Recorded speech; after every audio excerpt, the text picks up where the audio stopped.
You can now sell your products and services from different storefronts directly in your emails using the new e-commerce block. To begin, click and drag in the e-commerce block where you want it to display in your email. Then, click to edit it. From there, click Insert Product. An overlay will display and ask that you connect one of the integrated sales platforms. We have help articles that will walk you through connecting to your Constant Contact account.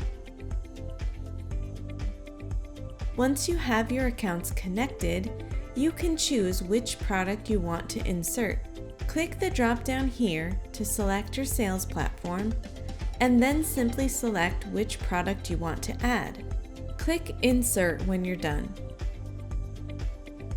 With your product added, if you want to insert another product, simply drag in another e-commerce block from the left and repeat the steps we just went over.